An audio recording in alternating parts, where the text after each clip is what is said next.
Salut à tous. Bon bah écoutez, voilà, je suis pas un grand fanat des photos. Donc quand je bosse en fait, j'aime pas trop m'arrêter de prendre des photos, etc. Et puis bon, c'est dégueulasse vis-à-vis des mains et tout ce qui va avec.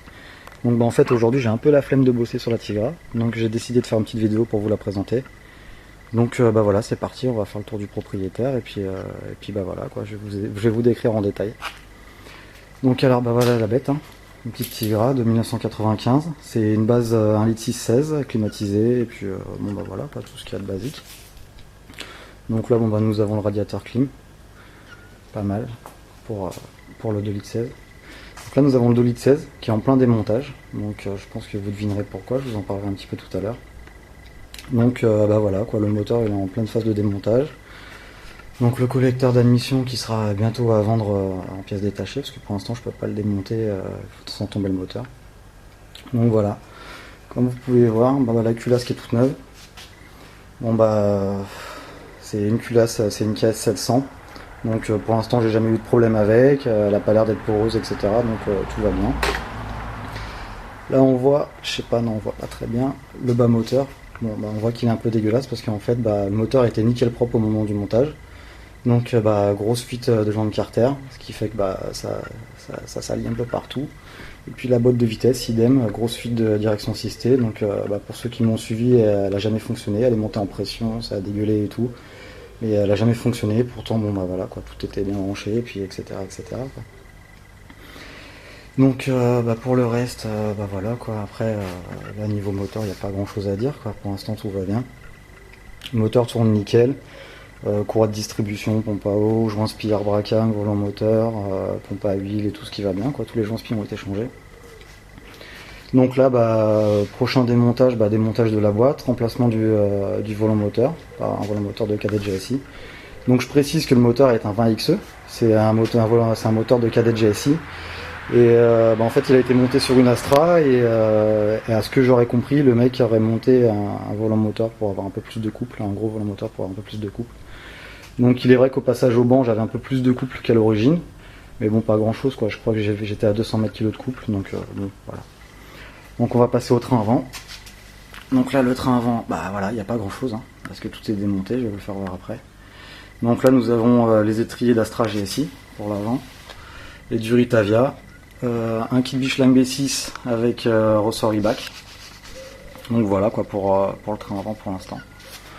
Donc maintenant, hop, une petite vidéo vite fait la voiture. Je suis désolé, je peux pas dézoomer. Je peux pas. Là, je suis au minimum du minimum. Et puis bon bah voilà. Donc bah, on voit que le rouge il est un peu passé. Et puis la voiture est assez crade parce qu'on a refait la porte du garage il y a pas longtemps. Donc avec la ponceuse c'est pas terrible. Donc là on arrive sur le train arrière. Donc train arrière à disque. Donc pareil, frein arrière d'Astra GSI, la totale. Donc le kit de chez MTech, basique. Bon bah voilà quoi, c'est pas la chose qui m'a pris plus de temps on va dire. Ça se monte assez bien donc je le conseille à tout le monde quoi, c'est vraiment quelque chose de pas difficile à faire, il faut juste connaître un bon soudeur pour pouvoir souder tout ça et puis sinon bah à part les soudures vous pouvez tout faire tout vous-même quoi, c'est vraiment pas mal. Donc là pareil, hein, Bichlang B6, ressort Ribac. Donc les Duritavia, je sais pas si on va les voir, non, on pourra certainement pas les voir. Pareil quoi, Duritavia à l'arrière. Donc là on va essayer de voir l'échappement 63,5, donc là c'est juste le pot de sortie en fait. Voilà, parce que l'autre côté il est démonté. Là on voit l'autre côté. Donc voilà, train arrière qui a été refait entièrement mais qui va devoir être refait. Je vais vous expliquer pourquoi. Donc voilà quoi, après rien de spécial quoi. Donc les pneus c'est du 205/50/15. J'ai décidé de rester en 15, voilà quoi, j'ai décidé de rester en 15 tout bêtement. Et donc c'est du Hankook Ventus V12, j'en suis pas déçu. Ça tient pas mal la route et puis bon bah voilà quoi. Bah là on revoit le train avant quoi, toujours rien. Donc l'intérieur de la Tigra basique, elle est complète, je l'ai pas vidée pour essayer de rester un peu plus le plus discret. Donc voilà, l'intérieur de la Tigra. Et donc nous allons passer au plus important. Pour ma part. Donc là voilà, je vous ai fait un petit global des pièces. Donc alors là on peut voir, on va d'abord aller vers le fond. Donc ça, bah, tout bêtement, bon bah c'est voilà quoi, c'est les cardans avec les disques. Donc disque Zimmermann traité Group N. Donc pour l'avant et pour l'arrière. Sur les étriers qu'on a vu tout à l'heure, c'est des Mintex 1144. Donc je trouve que le freinage est vraiment bien, ça change du tout au tout. Je veux dire, j'ai roulé peut-être 500 km avec les freins d'origine de la Tigra et les tambours. Ça n'a absolument rien à voir. Au-dessus de 200 km/h, ça vibrait quelque chose de fou, et là la voiture ne bouge plus, limite le freinage est vraiment impressionnant malgré l'ABS. Donc là nous avons la crémaillère d'une Corsa B non assistée. Donc bah voilà, comme je vous ai dit, la direction assistée elle a jamais marché. Donc bah, j'ai décidé de tout supprimer. D'ailleurs, bah, comme vous le savez certains, le kit de DA MTech il est à vendre. Donc voilà. Donc là nous avons tout le train avant, donc les triangles, la barre anti-roulis, les tirants de chasse, etc. Donc tout a été sablé et grenaillé. Repeint avec de la peinture, ça a été repeint avec de la peinture goudronnée, style Blackstone. Le problème c'est qu'il y a eu une réaction bizarre, ça n'a pas séché, c'est resté mou. Et au moment où j'ai commencé à tomber le moteur, justement, je me suis rendu compte que ça collait les mains, que c'était pas terrible, que les cylindres blocs que vous voyez, donc ce sont les cylindres blocs polyuréthane de chez MTech. Pareil, à l'avant, à l'arrière, j'ai le kit complet quoi. Donc du coup j'ai décidé de tout nettoyer Watt Spirit. Donc là le train avant va repasser à la peinture à bombe basique, haute température, anti-corrosion. Donc voilà, et puis le train arrière va falloir le repasser aussi parce que malgré qu'il est mieux séché, la réaction n'a pas été la même. Du coup je préfère tout refaire, donc c'est assez chiant de commencer quelque chose pour bien faire et puis de tout refaire après. Donc voilà les triangles, etc. Donc là nous allons voir le collecteur. Donc collecteur SBD Motorsport. Je vais juste faire montrer une petite différence entre le collecteur d'origine qui est là-bas, qui est au fond, et le collecteur SBD en 63. Il est en 63 partout, du départ jusqu'à la fin.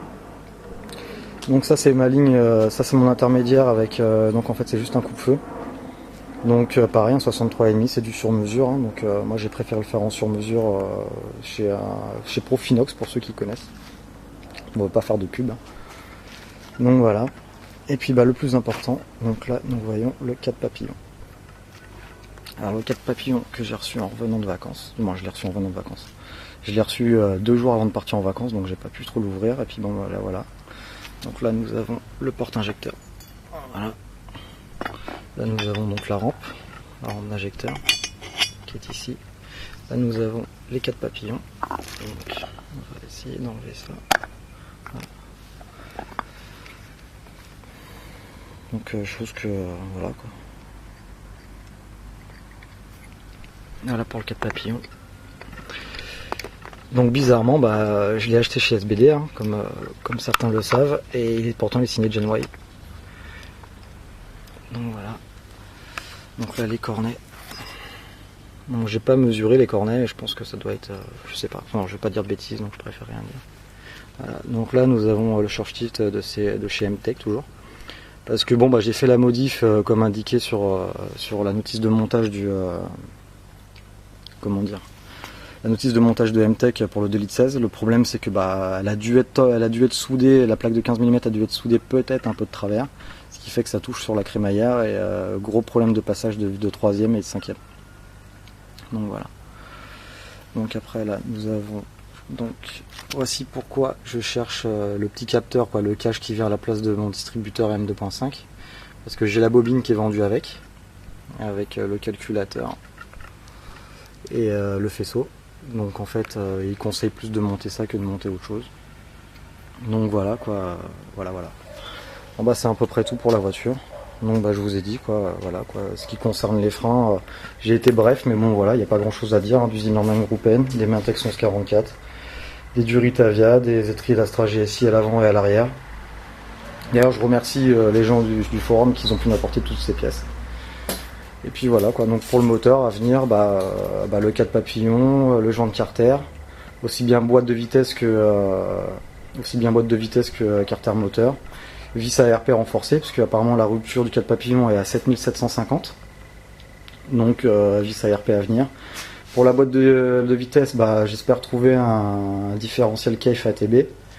Donc ça serait une chose que je voudrais monter avant de faire tourner le 4 papillons. Donc bon bah je vous cache pas que comme tout le monde les impôts m'ont rattrapé, donc là pour l'instant c'est un peu en stand-by. Mais bon, ça devrait reprendre d'ici le mois prochain, tous les travaux devraient reprendre. En espérant pouvoir l'avoir roulé pour le printemps prochain. Voilà, voilà. Bon bah écoutez, bah, sur ce je vous laisse et puis bah bon courage à tous ceux qui font des projets aussi fous et voilà. Salut!